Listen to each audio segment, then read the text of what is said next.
چونٹی کے نام پر اللہ نے سورت رکھ دی. پیچھے میں آپ کو بہت ساری سورتوں کے نام یاد کرا آیا ہوں. ایک سورہ نحل بھی ہم نے پڑھی تھی.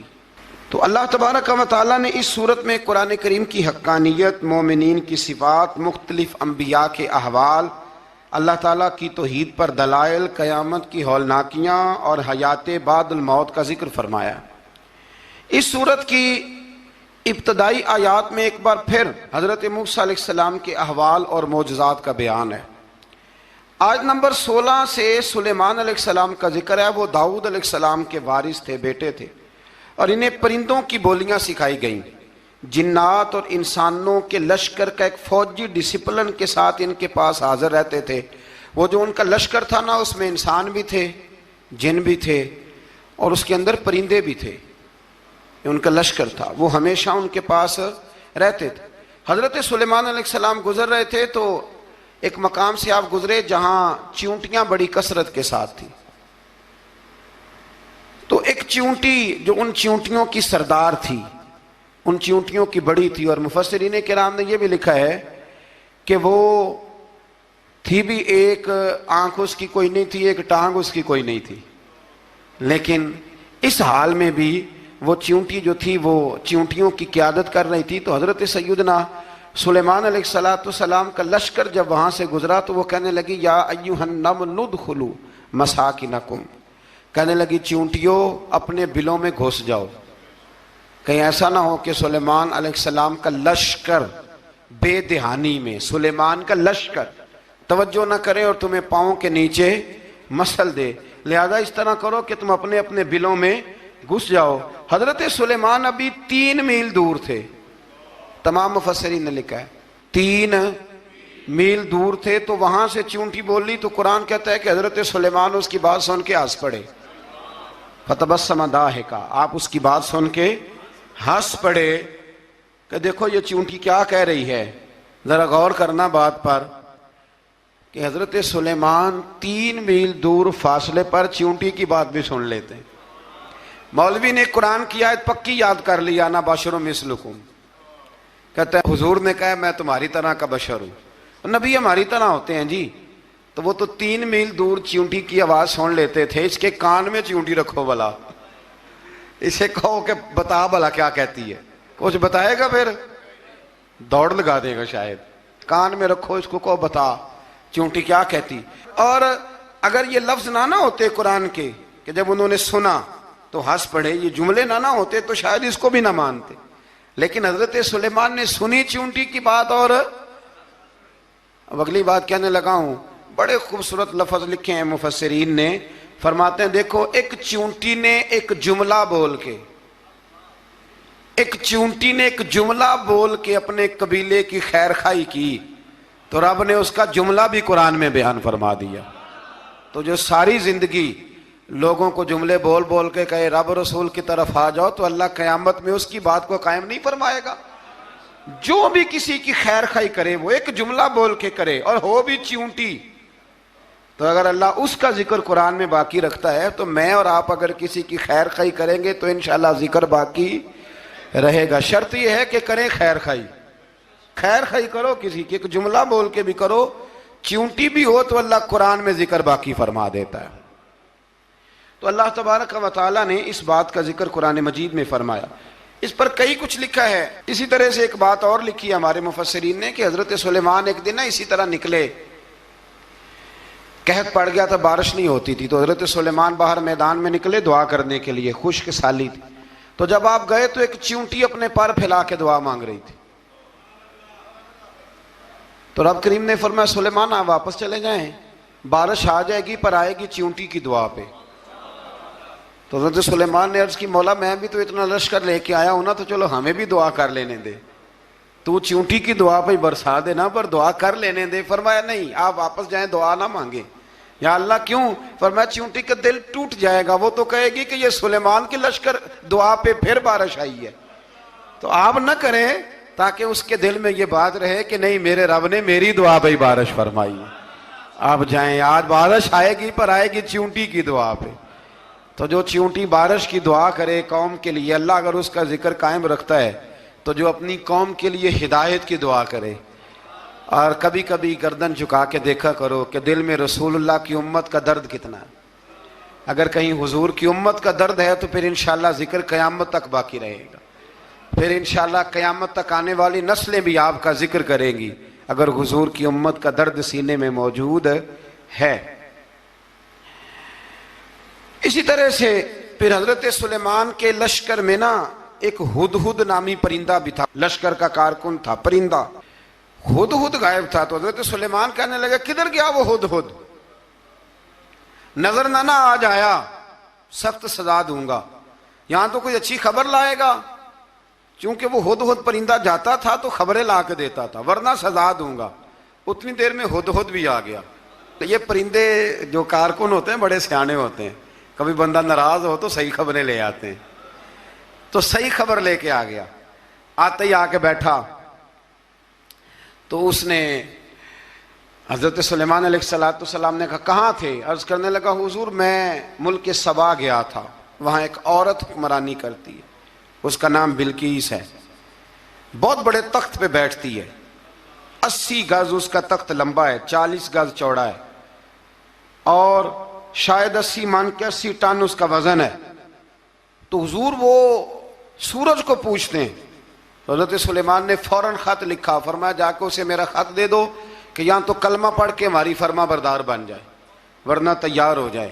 جو اللہ کے غیر کو پوچھتے ہیں ہم ان کے خلاف جنگ کریں گے. وہ جب لے کے گئے نا خط یہ حدود گیا تو وہ میٹنگ کر رہی تھی، اس کے وزیر مشیر سارے بیٹھے تھے.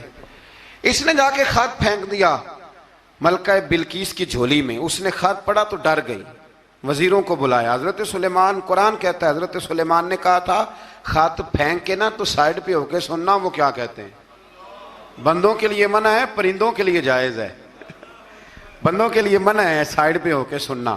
ہاں جس کی جاسوسی کی ڈیوٹی ہو، کفر کی جاسوسی کی، اس بندے کے لیے بھی جائز ہے. تو یہاں ایک تو وہ پرندے تھے، دوسرا کفر کی جاسوسی کر رہے تھے. سائڈ پہ ہو کے سننے لگے. تو ملکہ بلقیس کہنے لگی اب کیا کرنا ہے، یہ خط آیا ہے. تو وہ کہنے لگے ہم تیار ہیں، آپ حکم کریں، ہم لڑنے کو تیار ہیں، لڑیں گے. وہ کہنے لگی نہیں تیزی نہ دکھاؤ. قرآن مجید کہتا ہے کہ وہ کہنے لگی جب لڑائیاں ہوتی ہیں تو شہر تباہ ہوتے ہیں، ملک کھنڈر بن جاتے ہیں. لڑائی مسئلے کا حل نہیں ہے. انہوں نے کہا کہ میں نبی ہوں. ایک دفعہ آزما لیتے ہیں کہ نبی ہیں کہ نہیں. معاذ اللہ آزما لیتے ہیں. کہا کیسے؟ کہنے لگی تحفے تحائف بھیجتے ہیں. اگر مال پر دل للچا گیا تو پھر نبی نہیں بادشاہ ہے، اور اگر مال پر دل للچایا نہ تو پھر اللہ کے کامل بندے. یہ فرق اس نے اس وقت بیان کیا. اس نے 500 کنیزیں، 500 غلام، بڑے شاندار لباس پہنا کے، 500 گھوڑا بڑا تگڑا، اس کے اوپر مال و اسباب رکھ کے تیاری کرا کے حضرت سلیمان کی طرف بھیجا. ہدہد پہلے سے خبر لے کے آ گیا. حضور اس نے یہ پروگرام بنایا ہے. وہ جب آیا سارا کچھ تو حضرت سلیمان دیکھ کے جلال میں آ گئے. فرمانے لگے اسے جا کے کہہ دو تو مجھے کیا تحفے بھیجے گی، میرے رب نے مجھے مالا مال فرمایا ہوا ہے، انہیں مالا مال کیا میرے مالک نے. جا اسے جا کے کہہ تو کیا تحفے دے گی. جب رب دیتا ہے تو پھر کوئی کمی نہ وہ نہیں چھوڑتا. بندے کیا دے سکتے ہیں؟ بندے تو بیچارے 10 دے کے تو 10 دن ان کی آنکھیں نہیں کھلتی. فرمایا مجھے اللہ نے جو دیا ہے کیا بات ہے اس کے دینے کی. تو فرمایا اسے کہو یا فرما بردار ہو کے آ جائے یا جنگ کے لیے تیار ہو جائے، ہم اسے اس کے شہر سے ذلیل کر کے نکال دیں گے.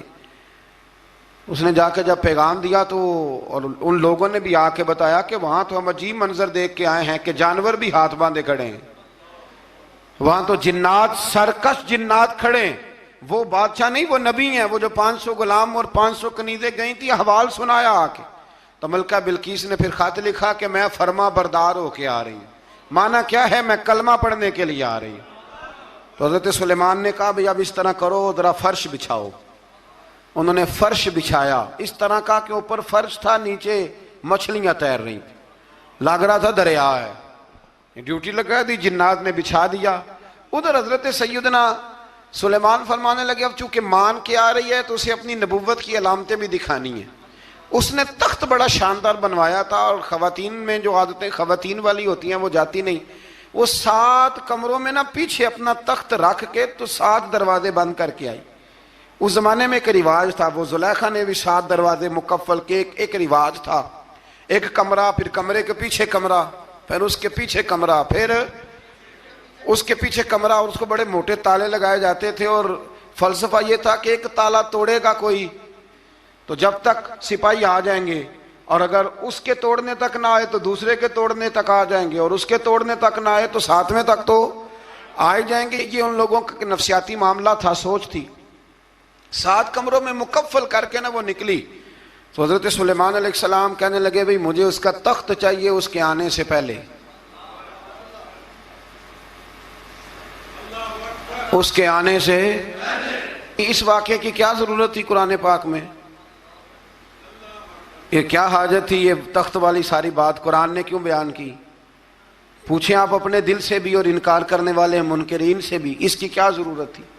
وہ جو کہتے ہیں جی ولی کی کرامت کی کیا ضرورت ہے، سیدھی سیدھی نماز پڑھو، روزہ رکھو، حج کرو، زکوٰۃ دو، تو پوچھو ان سے ایک سورت نمل کے اندر اس ساری تفصیل کی کیا ضرورت تھی؟ ختم ہو گئی جب وہ کلمہ جو پڑھ رہی ہے، تو پھر اس سارے واقعے کو رب کیوں بیان فرماتا ہے؟ حضرت سیدنا سلیمان فرمانے لگے تخت چاہیے، اور چاہیے اس کے آنے سے پہلے۔ قال عفریت من الجن، جنوں میں سے ایک بہت بڑا جن بولا، کہنے لگا حضور آپ کا یہ تخت برخاست ہونے سے پہلے لے آؤں گا۔ یہ جو آپ میٹنگ کر رہے ہیں نا، یا فیصلے ختم، کچھ نے لکھا صبح سے شام تک میٹنگ ہوتی ہے اور اس کو آنے میں پتہ نہیں کتنے دن لگیں گے، تو میں یہ برخاست ہونے سے پہلے، اور کچھ نے کہا دی آپ شرط کیوں لگاتے ہیں کہ صبح سے شام تک ہوتی؟ اس جن نے کہا دی آپ 10 منٹ میں فارغ ہو جائیں، آپ فارغ ہوں گے تو تخت آ جائے گا۔ مفسرین نے لکھا ہے کہ جب قرآن کہتا ہے کہ اس نے کہا کہ آپ کے فارغ ہونے سے پہلے، تو اس کا مطلب ہے کہ جب آپ اٹھیں گے، یہ جگہ خالی کر دیں گے تو تخت یہاں کیویں ہزاروں میل کا فاصلہ ہے آ جائے گا، پر ہوائی جہاز پہ کارگو کرا کے، جی DHL کے ذریعے کیسے آئے گا؟ وہ آئے گا تو بس آئے گا۔ تو حضرت سلیمان کی تو بادشاہت تھی نا زمانے پہ، فرمانے لگے نہیں نہیں تو لیٹ ہے، تو لیٹ ہے، تو ہمیں جانتا ہی نہیں، ایٹ سٹ تے پکھڑا کوار گندل، اسی اور بھی بوٹیاں جاننے ہاں، یہ تو لیٹ ہے، ابھی ہماری طاقت اس سے زیادہ ہے۔ بڑی کمال بات لکھی ہے لکھنے والوں نے۔ ایک مفسر نے لکھا ہے کہ ابھی حضرت سلیمان نے غلاموں سے منگوایا ہے، اپنی بات کوئی نہیں کی، یہ حال ہے ان کے غلاموں کا، تو سردار کا عالم کیا ہوگا؟ حضرت سلیمان کہنے لگے بھی جلدی جائیے۔ قال الذی عنده علم من الکتاب انا آتیک بہ قبل ان یرتد الیک طرفک، تو اٹھا ان میں سے وہ جس کے پاس کتاب میں سے علم تھا، ساری کتاب کا بھی نہیں، علم من الکتاب، کتاب، وہ اٹھے جن کے پاس کتاب میں سے علم تھا، تو وہ اٹھ کے کہنے لگے حضور میں لے آؤں گا، کب؟ آپ کے آنکھ جھپکنے سے، نہیں آنکھ جھپکنے سے، بندہ تھا جن تھا، جن کی تو بات مانی نہیں انہوں نے، کیا کہا؟ آنکھ جھپکنے سے، میں آنکھ جھپکنے سے پہلے لے آؤں گا۔ تو حضرت سلیمان کہنے لگے تو ٹھیک ہے چل لا پھر، لا پھر۔ آنکھ جھپکنے سے بڑے ہی نادان نہیں، پھر غصہ نہیں آتا ان پہ، پھر غصہ نہیں آتا۔ میرے شیخ کامل، مرشد اکمل، شیخ بحر و بار، حضور غوث پاک جیلانی، حضرت غوث اعظم یوں کر کے شاگردوں کو، مریدوں کو سبق پڑھا رہے تھے، پڑھاتے پڑھاتے ہاتھ آگے کیا، اور جب ہاتھ واپس آیا تو بھیگ گیا تھا سارا۔ تو شاگرد کہنے لگے حضور یہ کیا ہے؟ فرمایا تمہیں نہیں سمجھ آئے گی، چھوڑو تمہارے والی بات نہیں، خاصاں دی گل آما آگے نہیں مناسب کرنی، رہنے دو تم۔ کچھ وقت گزرا تو کچھ لوگ آ گئے، ابھی کلاس ختم نہیں ہوئی تھی، کپڑے بھیگے ہوئے ہو، وہ شاگرد پہلے ہی منتظر تھے، کہا تمہیں کیا ہوا؟ کہنے لگے دریا میں جا رہے تھے، اچانک ہچکولیں آنے لگے، تو ہم نے کوئی کسی بے عمل کا بازو تو نہیں نہ تھاما، ہم غوث اعظم کے ماننے والے ہیں، تو دریا میں کہا یا شیخ عبد القادر جیلانی شیئا للہ، اللہ کے راستے میں مدد کرو۔ تو کہنے لگے بس ایک ہاتھ ہی آیا ہے، اور یوں کشتی کھینچ کے باہر نکالیا تو اب وہ شاگرد سارے چپ کر گئے، کہنے لگے جواب کیوں نہیں دیتے؟ انہوں نے کہا تم نے ہاتھ دیکھا ہے پہنچتا ہوا، اور ہم نے ہاتھ دیکھا یہاں سے جاتا ہوا، تم نے پہنچتا ہوا دیکھا ہے تو ہم نے۔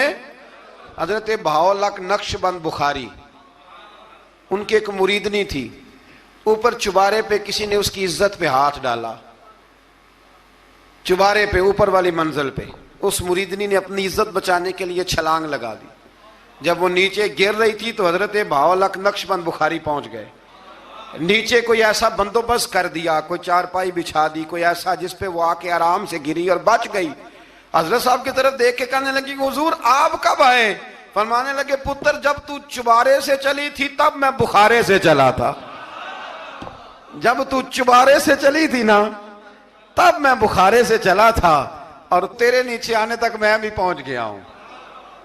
میں بھی مالی دا کم راکھی کرنا، پھل کچے ہون یا پکے، اے پیر مریداں دے سر تے ہی رہندا ہے، اے جھوٹے ہون یا سچے، یہ پکی غلامی کریں یا کچی کریں، پیر کی بھی مجبوری ہوتی ہے، کیا کریں، پیر مریداں دے سر تے ہی رہندا ہے، اے جھوٹے ہون یا سچے، کیا کیا جا سکتا ہے؟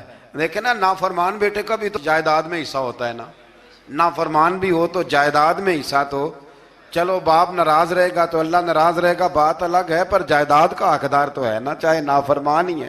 پیر مریداں دے سر تے ہی رہندا ہے، اے جھوٹے ہون یا۔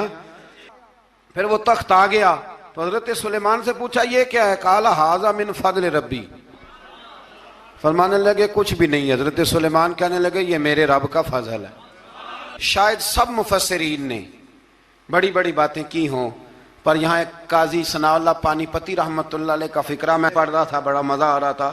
قاضی صاحب فرمانے لگے اس آیت پہ، قاضی صاحب کہتے ہیں جن پر نرا فضل تھا، ھذا من فضل ربی، نرا فضل، فرمایا ان کی تو اتنی طاقت ہے کہ وہ ہزاروں میل دور سے 80 گز لمبا 80 گز چوڑا تخت آنکھ جھپکنے سے پہلے لے آتے ہیں، اور جن کے بارے میں اللہ فرماتے ہیں بشر المؤمنین بِأَنَّ لَهُم مِّنَ اللَّهِ فَضْلًا كَبِيرًا، فرمایا محبوب اپنے غلاموں کو خوشخبری دے دیں، باقیوں پہ نرا فضل تھا، ان پر تو فضل کبیر ہے، ان پر تو بڑا ہی فضل ہے اللہ کا۔